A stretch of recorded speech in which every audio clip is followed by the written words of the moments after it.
Kia ora, I'm Amanda Millar and welcome to Am and Courageous Conversations, a podcast that digs into the lives of those who are prepared to live courageously, no matter the cost. Welcome, Linda Clark. Kia ora. And just for our audience who may not know all the things that you've done in your really full life, not that it's over yet. Long, you mean? Yes. Old. Let's just go through it, okay? You started as a journalist. I mean, there's a story before you become that journalist. You quickly became a political editor and commentator. You moved into magazines as an editor.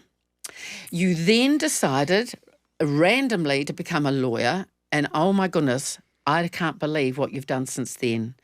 What you've done is created your own career path, I reckon, as this cleaner who goes in, does these amazing audits or review and uncovers the icky stuff. For instance, the recent review of RNZ's bias and pro-Russian bias, that was a biggie. The report into the Upper Hutt City Council's complaints into the local factory and the noise that it was creating. You've been looking into the breaches of the Local Government Official Information and Meetings Act. That makes my toes curl. You also assisted the ex-Police Commissioner Mike Bush in his review of the Auckland Council's flood response. And of course, we'd never forget the response of Mayor Wayne Brown. And currently, I'm sure there's a whole lot of other things you're doing. You're reviewing the dysfunction in the Gore District Council. And on top of all of that, you're on the board of TVNZ. And you're in charge of at least 11 people at your law firm, Dentons. My God, how do you get through a day, woman? Well, you don't do everything all at once. And I don't know. I mean, I just think that if you think about when I think about my career path, I think that, curiosity led the cat. That's I think two things have driven my career, my sort of changes in tax, doing a bit of this, doing a bit of that, it's curiosity. It's just always looking for something that's going to be interesting and stimulating, and not worrying what other people think about your choices. And actually, there's a third thing really, and I guess it's that insecurity. And you will know this yourself, but when you work, particularly in broadcast journalism, you never really have that comfort of knowing that the job will last. And I mean that was certainly my experience, and that's a long time ago. Journalists currently have much greater insecurity than we ever did. Yeah. But there's two ways of dealing with that insecurity, that I've seen. One way is you kind of ignore it and you just box on thinking it'll all work out in the end. I wish that I had that kind of ease. I never had that feeling. I always thought I was going to lose my job every Christmas. And so if you think like that, you're always having a plan B. So let's talk about your path and where you've been and what the plan Bs would have, could have, should have been. How much has courage come into it, especially if it's not about worrying about what people think? Well, I don't think I'm a courageous person. How could you say that though? With all the work you do, I just have a whole stack of really tiny fears that other people don't have. I'm terrified of flying. I hate flying. I just hate getting on a plane. You've been an international correspondent. You've gone around the world with leaders. I know, but I hated it. I just hated that part of the job. And it's such a pathetic thing to be frightened about when you've flown as many times as I have, but I just can't shift it. I hate going on the ferry.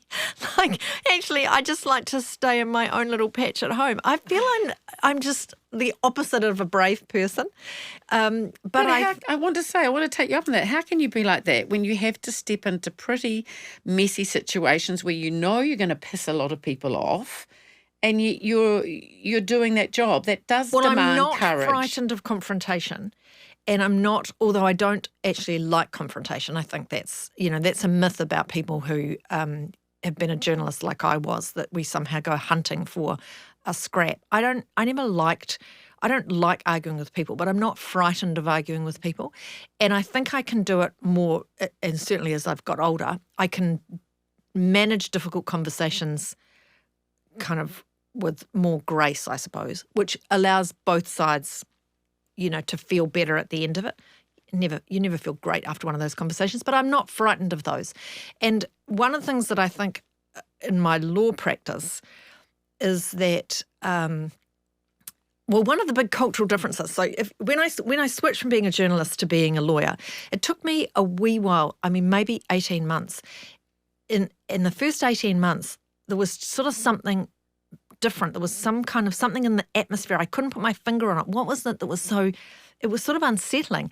And then I realised that no one was swearing at me or being rude or, abusive. Abusive, yeah. I mean, when we were, back when I was a journalist, it was pre-Me Too. It was, there was just no holds barred. Like your supervisors would swear at you, not just sort of say, fuck. It was like, you're fucked. And you just didn't even blink. It didn't even occur to you to fight back or to complain or to even go home thinking that was really terrible, and you just kind of shouldered it and took it on, and that was the environment in which we worked. Switching to the law where everybody treats each other politely and, with respect, it was such, which I know isn't necessarily how everybody sees the legal profession, but that is how that was my experience.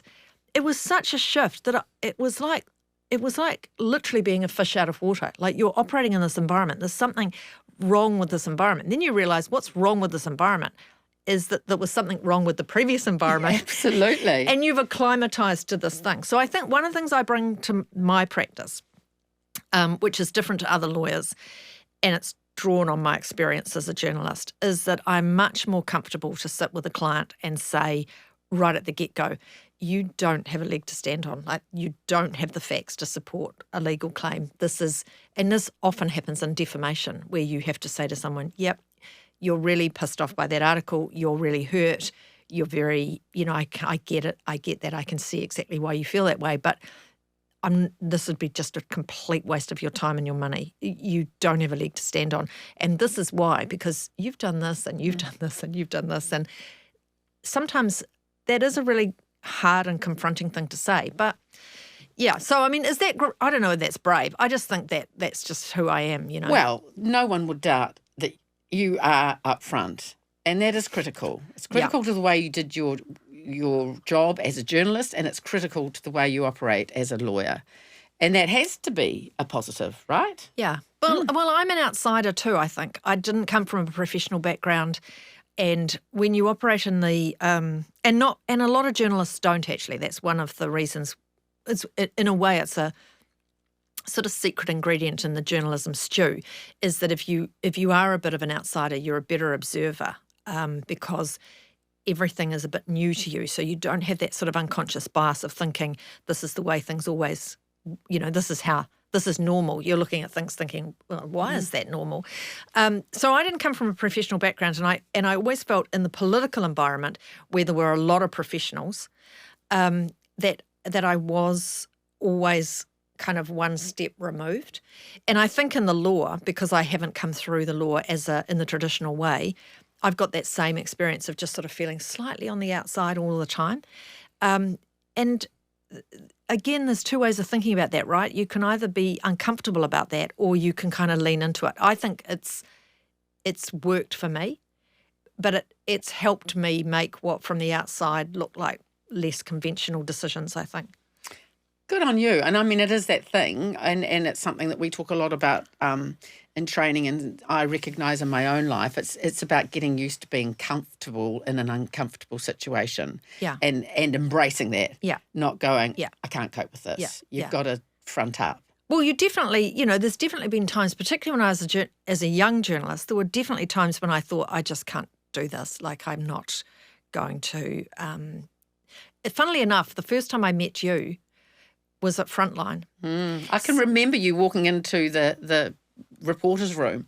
Well, so for those of you, following this, so Amanda had already made her mark and was a really celebrated young current affairs journalist. And I had come from newspapers and had no background in television at all. And I didn't look like a television journalist. I didn't act like one. I didn't really know what television was. And I hadn't ever thought I'd go to television. It was just one of those things. And I can remember, and I came in as a researcher, so I didn't have an on-screen role. And I can remember coming in and just thinking, oh my God, like you've really got it together. And Me. Yeah, Okay, yeah. right.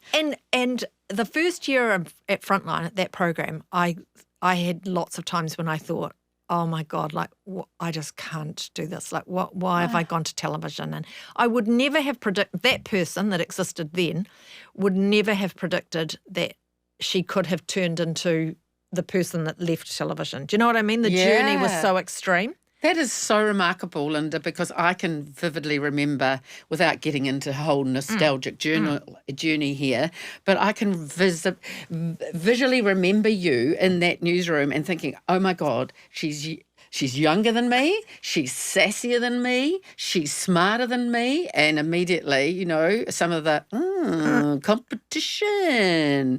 So, yeah, and then how ironic that you were feeling that sense because I could only see the confidence and the capability from where I was standing. But that's the same, like, so right back at you. And I think that I mean, it's not just women that experience this feeling, but I think for young women in particular, that sort of imposter syndrome, that idea of, you know, that internal dialogue that we all have where you're in an environment and, okay, at that point I was just in the very, very beginning of learning both my journalism craft and my broadcasting craft. And so there's just that way we kind of sabotage ourselves in a way. Like you were further along your journey. And so you look at people that are further along and you think, instead of thinking, which is what I say to young lawyers, say to the young people on my team, like look at those people and think, wow, well, that's a really cool thing they did. So I'm going to write that down or I'm going to remember that because I'm going to do that next time. Instead of thinking that way, I think a lot of young women in particular think, oh, I can't do that. Like I'm so far away. You know. That's them. It's not me. Yeah. Absolutely. Build that wall. Yeah. Totally. That is such good advice. And, you know, it's like your evidence of that. You've morphed into all these different Lindas, but you're fundamentally and in every interview consistently you, which is really... How could you not be, though? How could you not be, love? So let's just talk about... I've got this thing about co-words, okay? It's the am and co, and I've got a real, you'll see it in my folder, there's a vast number of co-words that I love. I want to go to commitment because to me, you also embody commitment. When you get into something, you so go at it and you're totally committed. I want to unpick how and where that came from. So you were this little girl, when you were 5-year-old, you came to New Zealand from Liverpool. How did you morph into this Linda that we see now? Where did that come from? Well, I think I didn't have a great upbringing. I think, you know, my mother had me before she was married. That was a disaster for her. She married a New Zealander when I was 5 and we came to New Zealand with him. And it wasn't a great match. And Did you like your stepdad? Oh, God, no. Yeah, no, God. He's passed now, but no. And I think, and he didn't like me. Oh. He didn't like anyone really. And he was a sort of, you know, he was an angry, sad man. And out of all of that, I felt, and my mother was sort of struggling to cope. And my mother's still alive, but she's elderly and she's got dementia. And mercifully has sort of, you know, all of this has gone from her memory. But she did the best she could, but it wasn't great. And I had a sense from pretty early on that it was, you know, I was on my own. I needed to raise myself to a certain extent. And because you had siblings. I've got 2 younger brothers. So so my New Zealand stepfather was their father and my mother was their mother. And I was 10 and 9 when they were born. And I think that there's, you know, if you have a rough start, again, it's like everything, isn't it? It sounds like this is a sort of common theme that you've got kind of 2 ways of thinking about it.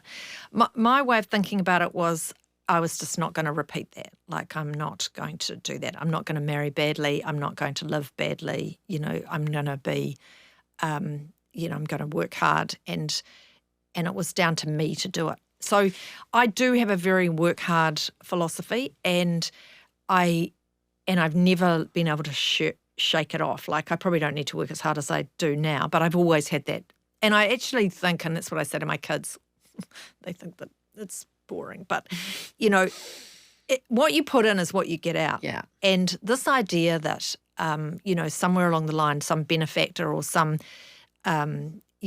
patron or someone is going to just sort of tap you on the shoulder and say, it's okay for you now. Everything is fine. Yes, that happens, but it's not going to happen to me, and it's not going to happen to my children, and it doesn't happen to most people. The vast majority of people, what you put in is what you get out. Going back to that whole determination to basically pave your own way, to be in control of yourself, what was that like for you at school? Because you obviously arrived with a different accent. You were dealing with I think I was difficulties at home. Super adaptable. So, my mother says that I lost my Liverpudlian accent in about 6 weeks, which I think is phenomenal. And I just was back in Liverpool a couple of months ago with meeting my lovely aunt, seeing my lovely aunties, and who are, like my mother, are all elderly. And, they've got these incredible working class, beautiful, beautiful women, beautiful working class Scouse accents. So when I arrived in New Zealand, that's what I would have spoken like. It's kind of amazing. Mm-hmm. And I just dropped it like that. And I think that I was so lucky, this is a common story, and, we rise on the shoulders of others. And I had some fantastic teachers, and I was incredibly lucky that I had these teachers who sort of showed me opportunity, and, no one in my family had ever been to university. And I remember Jenny Bournefield was the teacher. She was a history and English teacher at Avonside Girls High School, and she was like, "She's a goddess. You're going to go to varsity." I didn't even know what varsity was, and I couldn't. And I mean, I was going, yeah, because I just adored her. And it took me ages to work out what she was talking about. But it was her and Glenys Mertens and Nairi Hickey. They were 3 incredible women at Avonside Girls High, and they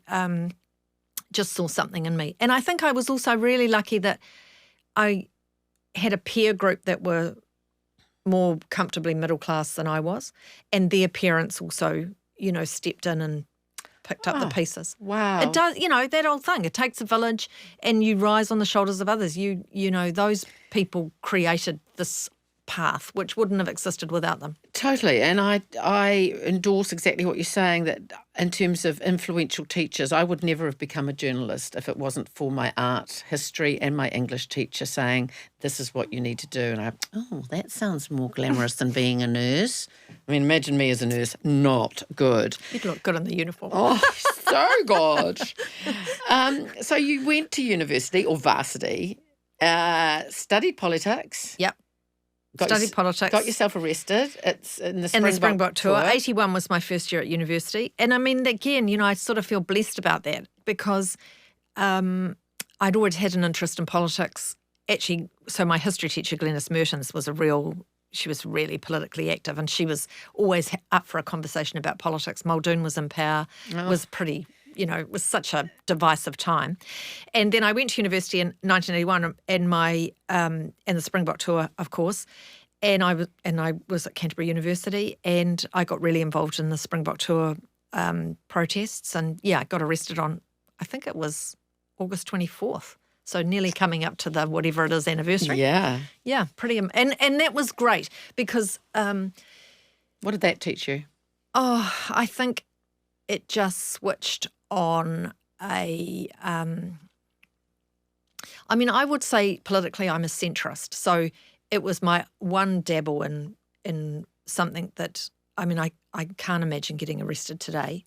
Maybe I would for something. It was a very special time. It was my first year as a working journalist, and I was absolutely torn. My father was a rugby referee who didn't support the tour. My brother was a hardcore rugby player who did. The arguments at home were absolutely vitriolic, and I was kind of stuck in the middle as a reporter going, what the hell? Yeah. It was a really, you can't, for young people, you can't explain to them what it was like. So it was kind of, in a strange sort of way, and it wasn't this for everyone, but it was kind of a safe way to be political because you were part of this big movement, and there was a lot of of support and kind of comfort, I suppose, in that. And then the amazing thing about it, and I think about this often, when we get sort of down in the dumps about what happened, sort of particularly in global politics and where things are going. But, the country was completely broken during the Springbok tour. And the following year, it just dissipated, just ebbed away. And all of those divisions humans are amazing, right? Like, we can disagree so vigorously, but in this country, at least, we've been so lucky, we can then just let that go. Now, whether that would happen today, I don't know. Things have changed, but we were lucky. Yeah, absolutely.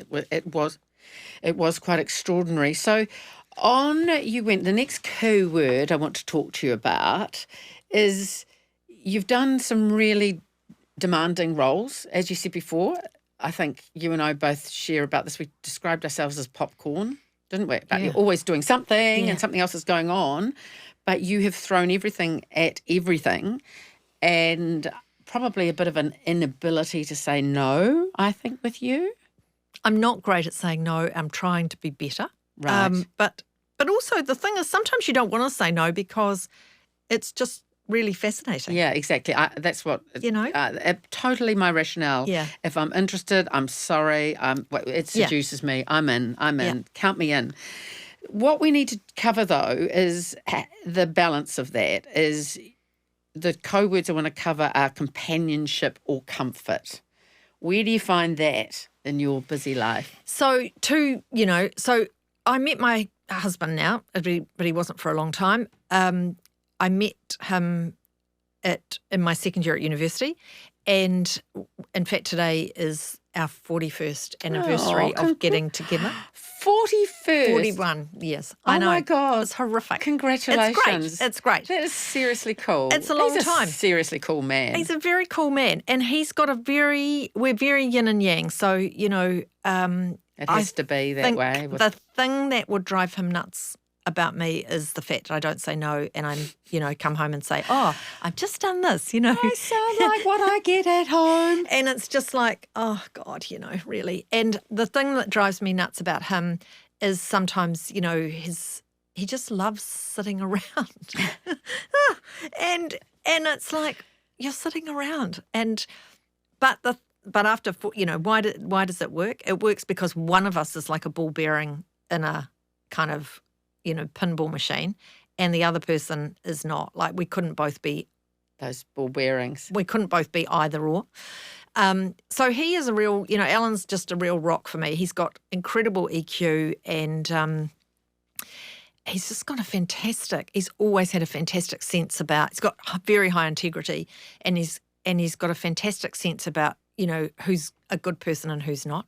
And often, this is an absolute classic scenario, we'll go somewhere, we'll meet somebody new, we'll get in the car, and I will say, oh my God, wasn't he interesting?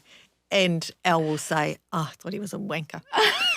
Oh, this is and so, I'm feeling this. 6 months later, 6 months later, having all in this, 6 months later, I'll come home and say something about whatever, and Alan will say, I knew that person was a wanker.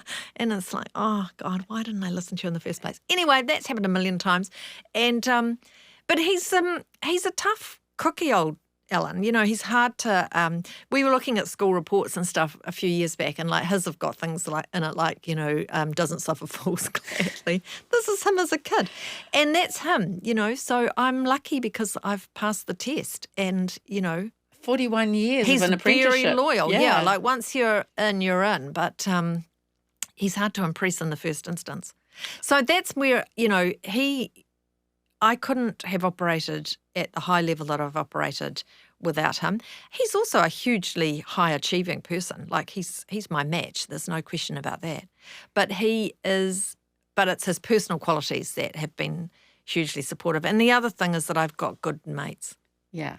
I put a huge store in female friendship, and I think, well, and in that circle I include one of my dearest friends who's a gay man, which sounds terrible, but, that has that intensity of a female friendship. Yes. And they sort of know, they're long, long, long friendships, and they've known, they know all the things about me that are annoying and They love you regardless. And they just, they do. Yeah. And they don't care what I do for a job. Like they're not lawyers and they're not journalists. They really they do a whole range of things, but they don't care whether I've got a fancy job or a fancy title or not. It just does not bother them at all. And one thing I want to know is, how do you find the time, do you find the time to nurture those friendships? Because this is something I struggle with. It's like hard. You're so busy giving, working, planning, doing. Yeah, and there's definitely particularly women that I've met or that I know that I think, oh my God, if I had more time, we could have a really great relationship. But you just haven't got the time. I think one of the things that technology is great for, and I don't know, is this a good or a bad thing, but, so the bunch of mates that I met at university, we have a WhatsApp, which we've had for years. Before that, we used to email each other. But, we would WhatsApp each other every day. Wow. And they might just be nothing, it might just be a photograph. I'm walking to work, this is the day in Wellington, because they're all over the country. And then if something's really going down, you pick up the phone. But just those little touch points are just great, just to sort of, like, one of them is this amazing woman, and she is, she's the guardian of of two young kids. So she's got her own kids who are grown up, and she's the guardian of two young kids.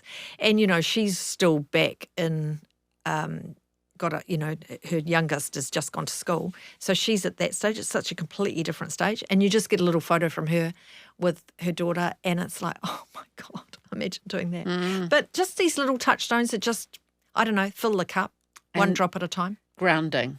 Yeah, keep you humble, keep you locked in. Yeah, and they're not important. about work, right? Mm-hmm. They're not about work. Because Mm-hmm. we are so, this is terrible, but I feel that I've been to the funeral of quite a lot of journalists in the last, I would say, 5 years. Yeah. And they tend to be that next line up from us. They were our bosses. But they're not old, right? They're in their 60s and early 70s. And, man, that really brings you back down to earth. Yeah. And it's part of I think the realisation too that some of the life that we lived then was quite corrosive. So let's just talk about that. There is a cost to the way you probably live your life. How do you manage that? Because we've talked about the fact that it's hard to say no. Yeah. What do you think you're missing out on, or what isn't happening that you would, or what's something that you want to do that you I don't think I'm missing out on anything, because I do think that these are choices, right? And if I really wanted to do something else, I'd go and do it. I just like doing the things that I'm doing more. It's a balance. I do think I suppose once my kids were born, that was a big wake up. Well, you had twins. Well, we haven't even discussed the twins, the boys. Twins. So when I had the twins, I was reading the late news on TVNZ, and I had an interview program called Face the Nation. Face the Nation. See, I know. I can't remember. Anyway, whatevs. And so that was great. So it was great. I didn't like reading the news. And to be honest, I would say it's the one job in journalism I had that I was really terrible at. I don't know why they gave it to me. I think maybe they felt sorry for me, but I don't sit still particularly well. I don't take instructions very well. I certainly don't read somebody else's auto cue words very well. So, it was not the ideal job for me. Anyway, it was what I was doing. Then I got pregnant while I was doing that job, and then took maternity leave quite early because I was carrying twins, and it was a bit of a burden.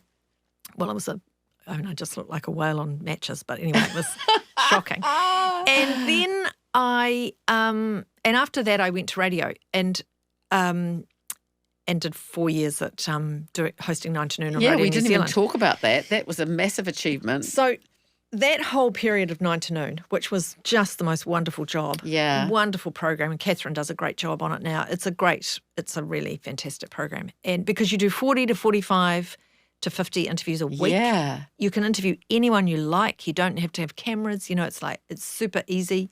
I did it for a month, and I used to have a chronic headache after being on air for 3 hours. It was just, it's massive for your brain. Yeah, it's massive for your brain. I thought it was wonderful, but that was the time of my life where I realised you just can't do everything, and I couldn't be a mother of twins and do that job, and keep my relationship healthy and be healthy myself. It was just like, it just felt like the walls were caving in. And I think that experience, that's things changed after that anyway, because I just needed to think sometimes I can do a lot of things, but I have to do them in a sequence. I can't do them all at once. So was that pivotal for you in terms of a realisation? Was it like one of the moments in your life where I'm not coping? Totally. So that's one of our next areas. Coping. Totally. So during that time I often meet, have these lovely women, they're always women who are often about my age or a little bit younger, who were at home with children during that time when I was on 9 to Noon. And I'm sure Catherine Ryan has the same thing, and they stop me even now, and they'll say, "Oh God, you kept me sane because you were." I'm at home, I'm with my children, and suddenly, as long as you're on the radio, I've got these international stories, and I'm thinking about the news, and I'm thinking about interesting books and movies and blah blah blah, and that is so lovely. I mean, that was what we set out to do, but to do that for me and go home to babies, because I started that program when my twins were 4 months old. Oh my goodness! 4 months old, 5 what months were you old. thinking? I was thinking, I'm not going to get this job again. And it's you going, I've got this job, but I could lose it. Oh, well, I would. Kim Hill had done that job for God knows how long. Catherine's done it for 15 years. Yeah. It doesn't come up very often. No. And I thought, if I don't take it now, I'll never get it. It's not. I won't be. It'll never come to me. And so I took it. I mean, it was great. It was mad, and I cried just about every day. Oh. It was absolutely gruelingly difficult. So when I left, I said, "That's it." I'm going to stop you there, though. Before you leave, how did you get through those days when you'd go home crying? Because you had 2 little twins to look after. It's just absolute one step in front of another. And I think that one thing that I have really tried to, I do really worry about resilience in young people. And all of us, not just young people, all of us. I mean, COVID has affected all of our resilience, and I've begun to wonder. And I was totally on board with the lockdowns. I was completely in favour of that policy, and I think it was the right thing to do. But I wonder, in retrospect, whether we're animals before we're anything else, and we're social animals, and that whole experience of isolating ourselves off and really breaking those connections. I do wonder whether that's had a bigger impact on all of our resilience. Absolutely. And because how I got through those 9 to Noon years, and it was, you can hold 2 thoughts at once, right? I loved it. I was just kind of crushed by it. But there's 2 things. But it was a drug, basically. Yeah. You were feeding that into your system every day. It was giving you a Loved lot of it, immediate joy, but then it would like, come, and you'd be in, but you got through it by just one step at a time, like one step at a time, one step at a time. And, one interview at a time, one show at a time, or one interview, 1 hour, one show, one interview, 1 hour, one show. And I say to my kids, like, sometimes things aren't great, and you just like one foot, one foot, one foot. But I do really worry that, I suppose that's grit, right? In a way, it's about grit. And that's the word that I'd use to describe you. Grit. I think gritty. that's rarer now. We grew up in an era, I'm sorry to make us sound like dinosaurs, but, you had to have grit in the newsrooms in which we started. You've got these chief reporters and these chief subs who are basically saying to you day after day, you are crap. Like, get it together, girl. And you were the girl. Like, you weren't treated like anything else. And you had to have grit to get through that. And there's lots of things about that time that are terrible. And the advances that we've made and the changes that we've made to workplace culture are vital and great. But somehow there was good things about having that grit. Yes, absolutely. And we weren't, I don't know how we learnt to combat it. I don't know how we learnt to absorb it. You know, I can remember situations where I was sexually assaulted by my chief reporter. There were all sorts of things that used to happen in the newsroom, you know, typewriters being thrown. Totally. It was an ugly period of appalling behaviour, and somehow we came through it. But you're right, through that there was a process we had to just do it and carry that grit and determination. And probably because we managed it, we've forgotten that there were probably lots of people who didn't, right? And they were just sort of dropped by the wayside. And we kind of, you could never identify who those people were because no one talked about it in the way that they do now. But I think that, you know, if I could give anyone a superpower, I think the ability to think that this will pass, right? This miserable feeling will pass, and one step in front of another, I will conquer this. I think that is a real superpower. So thinking about that superpower, what keeps you, it's the confidence of where you are now. What sense of confidence do you have in the world, I'm using two co's here, of communication? We're in a real vortex of your life of change in terms of social media, misinformation, disinformation, mainstream media fighting for its life and survival. You're right in the middle of that with TVNZ and doing what you do. Where are we at, and how can we have confidence in our communication and in our ability to create something that's going to serve It's really challenging, isn't it? And I think, and no one has the answer. And I wonder sometimes whether we are almost going to, especially when AI takes off, if we're almost going to turn back the clock so that the only kind of communication you really trust is face-to-face.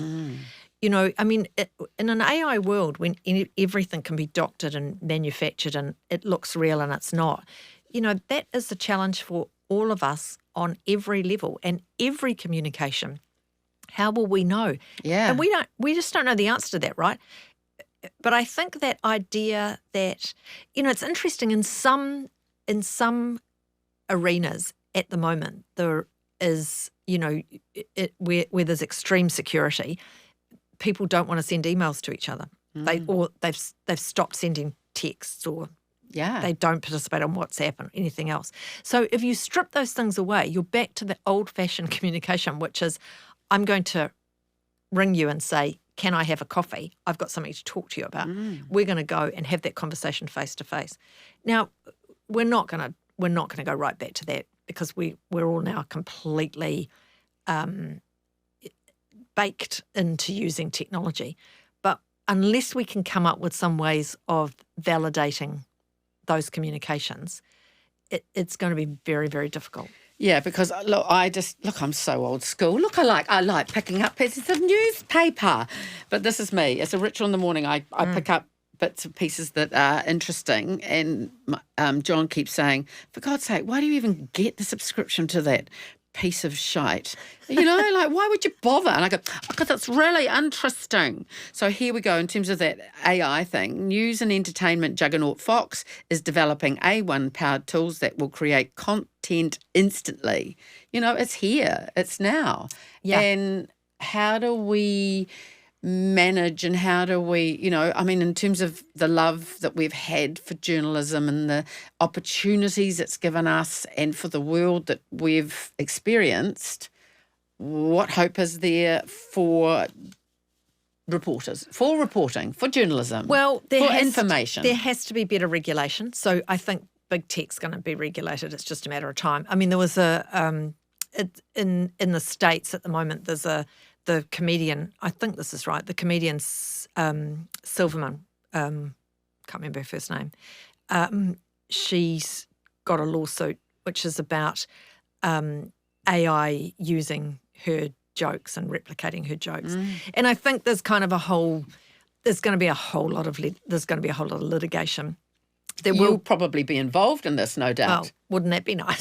But I think there'll be regulation, and they're already talking. I mean, the Department of Internal Affairs has got a discussion paper around at the moment on regulating media in a different way. I mean, the Broadcasting Act is way out of date. Absolutely. And so is our media regulation. So you've got Media Council on one hand that does online, you've got BSA that does broadcasting. I mean, that doesn't make sense. All this stuff has to be integrated. What does it mean for journalists? I don't know. I mean, I think that the thing about, you've got to go back to basics. What do journalists do and what is the role that they play? And ultimately, they tell stories, right? Now, in news, they tell factual stories. And in current affairs, they tell factual stories, but with more emotion probably and a bit more shade. But ultimately, it's about telling people stories. And I keep coming back to connection, which is a lovely CO word. Yeah. But the thing that will get our communities and our, I mean, I worry about democracy, obviously, because I've got I've always been a great observer of the body politic. But the thing that will hold us together is our connection with each other. And how we connect as social beings is through the stories we tell each other. So even on the most basic level, you meet somebody new, you're sitting over the coffee table with them or the cafe table, and I tell them a little bit about me and they respond by kind of knitting in a bit about them that reflects something that I've just said. I mean, that's how our relationship is made. And all of society is based at some level on these relationships and this communication and the storytelling that we do and share with each other. So journalists have got a role. They've always got a role. But the citizen journalist, which is where we're, which is the real challenge, right?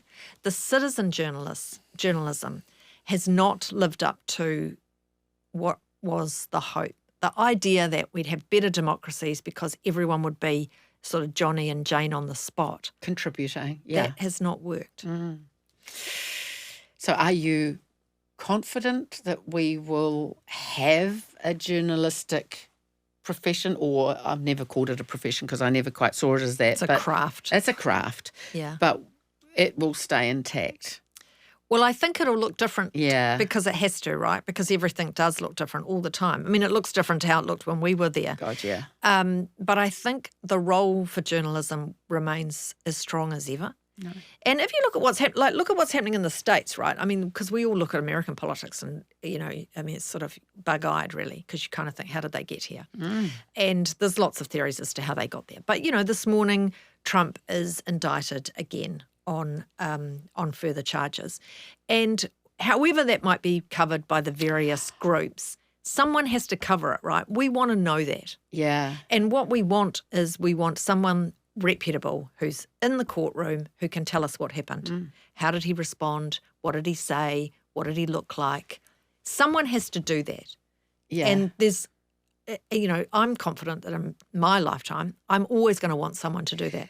And it's that thing too, because it was a really pertinent piece from a commentator who's a very, very experienced political commentator who said what's going on with Trump is the most significant litigation in the history of the United States for any one individual, let alone a president. Yeah. And yet I think what happens to us on the receiving end of this is that we become quite blasé because it's, another story about Trump, and nobody gets the significance of it. We're not getting the overall context, or it's buried in the third or fourth segment of the news for old school people like me who still will watch news.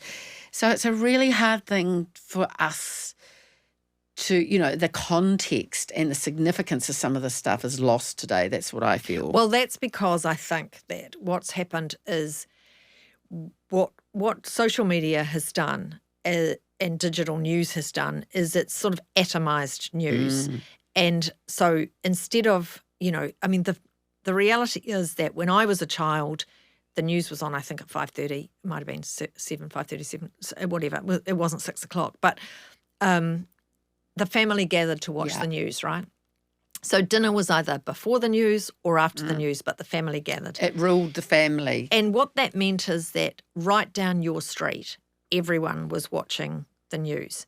And even when TV3 came on the scene and viewers had a choice, 9 times out of 10, the top story order would be the same.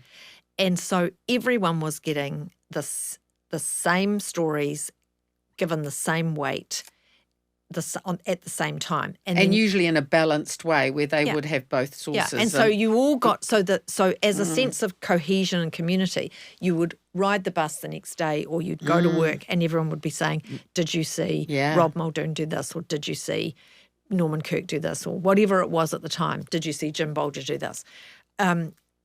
Now we don't have that same common experience, and that's really challenging, both for people who are trying to communicate a message and for people trying to receive or wanting to receive a message. I describe those old days where it was like meat and 3 veg followed by pudding, and, Paul Holmes was the pudding or whatever else. Yeah. And now what we've got is a constant smorgasbord of takeaway establishments where we're picking up a packet of chips there and we're going down the road for some hideously sugary drink. It's just absolutely on. Yeah.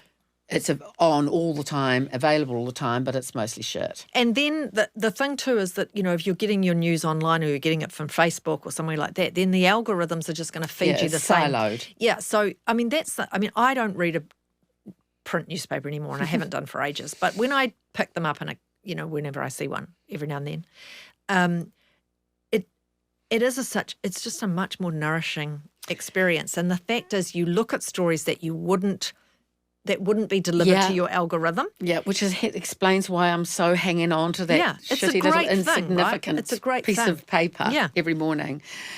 Oh, Linda Clark, we can't be at the end of where we need to be, but I do want to go to our final little section, which is I want to dig into your role as a coach. You've got some things going on about how you can lead others, and you've talked a little bit about where some of those tips are and what you can do for especially women. And what I'd love to hear from you are anything else, tips that you could provide that will help, doesn't necessarily need to be women, but help others lead with conviction, courage, and confidence. So I think that, I do put a lot of effort. The team that I lead is kind of 50-50, male-female. And they're a great bunch of people. They're much smarter than I am, and they're really terrific lawyers of all different ages and stages. And in some ways, they don't need much leadership. But in other ways, they need lots of leadership, right? Because we're all insecure, and some people hide it better. But in my experience, just about everybody suffers from some degree of insecurity. And as a leader, part of your job is to recognise where that insecurity comes from and then help that person to kind of nurture and heal some of that insecurity, because a lot of it is the internal voice, and it'll be different ages and stages. For some it's because they are very ambitious and they really want to do well and they feel they might be a bit stuck. So for that person, as the leader of that person, you want to be saying, you're doing well, you're on track, this is good, like a lot of sort of kind of reassurance about their ambition, recognising their ambition, acknowledging it's a good thing and saying you're going to make it, right? Another one, a completely different scenario might be someone who's just come back from parental leave, which in my experience is a terribly vulnerable time for women. And any insecurity that you might have had normally is sort of times a million. And at that stage, for someone at that stage of their career, a good leader is about getting alongside that person and just saying, breathe, this will pass. Everybody feels like this when they come back from parental leave. So there's some of that kind of getting in their shoes, understanding their point of view. For women in particular, and I mentor a lot of women, some journalists and some lawyers, I think the thing that I just try to be there for them, actually, and I let them vent, and sometimes I have those hard conversations, which is to say, you know what, like, you can't change stuff. Some stuff you can't change. It breaks my heart, but I go to meetings and men talk over me now, and I'm a woman of a certain age. There's some things that have not changed. No. I know. And the way to deal with that, if you're a woman who wants to be a leader or you're a woman leader, is to have other women alongside you. And you are there for me, I'm there for you. I think the thing is that you can't do it alone. And the best thing that you can do as a female leader is to lift up other women around you. Because the more women around you who have responsibility and are in leadership positions or have opportunity, or that you help to have opportunity, the better and easier it is for you, right? Nice. The more of us, the better. Absolutely. So last thing, is there a message that you've consistently told yourself? Ooh, it could even be a mantra. Is there something that you tell yourself consistently to keep yourself on track, or something that a boss has told you? Well, having said that, everyone's got insecurity. Like I have insecurity. So the thing that I've most often said to myself during my entire career is, I'm not doing this very well. What are you saying? I'm not good enough. I'm which not is good a enough. phrase we work with women all the time, leaders, successful women, and oh my God, it's pervasive. Yeah. And I help other women to defeat that inner voice, but I have that inner voice, which is, do you know what? You're just not good enough. Or do you know what? They're going to work it out that you aren't good enough. So, wow, I'm amazed, Linda. What do you say to turn that in? Have you got a message that you tell yourself to turn it inside out? I just say what I say to others, which is just turn that. You can't stop that voice, right? There's something about. You can, but turn you it can down. turn it down. And you're just saying to yourself, just turn it down, just turn it down, just turn it down. And then often you'll, because I think the dialogue with yourself is a really important part of all of this. Because ultimately, if you don't have confidence in yourself, no one else is going to have confidence in you. So you've got to, and again, it's that holding two thoughts at once. I can think that I'm not good enough and think that I'm really good enough simultaneously. That's the dilemma, right? And it's the torment. It's going on. Yeah, so you just keep the volume on one low and you turn the volume on the other higher up. I work with male colleagues who never have this problem. Some of the work I'm doing is that they have it, but they don't articulate it. They don't articulate no, it. And they can't. And, Brené Brown has that whole business about vulnerability is, good leadership is vulnerability and curiosity. And I think that's true. Even after I do this interview, there'll be people who watch this and then say, you should never have said that you don't think you're good enough. But I actually think that I don't believe that, right? I think that saying to people, and I say it to my staff, you're doing this better than I would. I'm learning. Yeah. Let's learn together, Yeah. I don't have a problem with that. I don't have a problem with people thinking that I'm not the big dog. No, and none of us know everything. And that's what since I often say to people, since I've got out of journalism, I've learned more about myself and about other things through being in business than I learned in the 4 decades of being in journalism. Totally. And I just think, I think it's like, some people describe this as female leadership, but I think there are males who lead like this too, but there's not so many of them. But I think being vulnerable in your leadership, being open about the things that intimidate you or stress you out, and being curious and grabbing opportunity, they are things that can sit alongside each other, and they make for a more interesting leader. Beautiful. Beautiful. Last thing, has there ever been a piece of advice that another leader has given you that you have remembered and carried with you? Well, this, and as I said right at the outset, you rise on the shoulders of others. So Miriam Dean is a KC based in Auckland. She is a real pioneer in the law because she was a partner at Russell McVeigh in the days when there were virtually no female partners. And she has fashioned the most extraordinary career of being a partner and then moving into chambers, and now she's chair of chorus, and she's got an exemplary director's career. She's quite an amazing woman, and I met her early on in my legal career. She's been terrific. And when I was offered partnership, I went and saw Miriam, and I said, what do you think? Because I thought I was a bit undercooked, of course, because that's what people do, right? That's what women do. And Miriam said, go for it. Never doubt anything. Just even if you don't feel ready, go for it. Go for it, go for it, go for it. And that was the best advice. And you can't go wrong, right? Mm-hmm. Because even if you go for something and you discover you don't like it, or you go for something and it doesn't quite work out, it is not a waste of time. It's not failure. You still learned. You still learned. You learned a lot about yourself on the way. And the other thing that someone else said to me when I was thinking about making the switch, which I think is just a beautiful kind of image, but this was a male lawyer who said this to me, and he said, your career is like, a South Canterbury River. Like it doesn't... Alluvial. It has all the tributaries and the bits that come in and out and come in and out. But the fact is, it's all heading in the same direction. So every little tributary adds water to the river. Oh. And I think that's powerful. And that's what I think about, actually. That is beautiful. That's a wonderful metaphor. Yeah. That's glorious. What a great place to end it. Linda Clark, it has been so fabulous having you here. We've reminisced and we've discussed a lot of things, and you've taken me back to lots of places, and you've given me lots of inspiration. And I'm sure you've given lots of other people huge doses of leadership, courage and conviction, even if you don't believe in the word courage or believe you have it. So thank you so Amanda. much. Easy. Brilliant.